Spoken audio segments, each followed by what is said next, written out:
내란 혐의를 수사 중인 특검팀이 윤 전 대통령에게 1일 2차 소환을 통보했지만 윤 전 대통령 측은 재판 준비와 건강상 이유를 들며 불응 의사를 내비쳤습니다.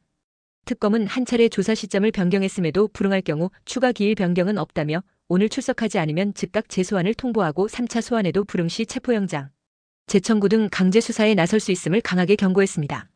양측의 줄다리기가 이어지는 가운데 특검은 지난 주말 첫 조사를 바탕으로 질문지를 보강하고 윤 전 대통령 측근인 강희구 전 부속실장을 소환해 계엄 과정의 역할을 추궁하는 등 수사에 속도를 내고 있습니다. 한편 법원은 김용현 전 국방장관에 이어 여인영, 문상호 전 사령관에게도 추가 구속영장을 발부했습니다. 국민의힘이 송원석 원내대표가 비상대책위원장을 겸임하는 체제로 당을 운영하기로 결정했습니다. 송 원내대표는 어제 의원총회 후 기자들에게 전당대회를 통해 새 당 지도부가 결정될 때까지 한시적으로 최고 의사결정기구를 구성할 것이라고 밝혔습니다. 이는 김용태 비대위원장의 임기 만료에 따른 조치로 당내 의원들의 폭넓은 공감대가 형성된 것으로 전해졌습니다. 한편 국민의힘은 최근 주주권 침해 문제 등을 고려해 상법 개정안에 대해 전향적으로 검토하겠다는 입장을 밝혔습니다. 다만 민주당이 추진하는 상법 개정안은 과잉 규제가 될 수 있다며 세제 개혁도 패키지로 추진해야 한다고 강조했습니다.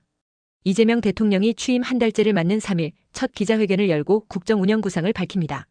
이번 기자회견은 취임 30일 언론이 묻고 국민에게 답한다는 제목으로 경제, 정치, 외교 등 전반적인 분야에 대한 기자들의 질문에 이 대통령이 직접 답할 예정입니다.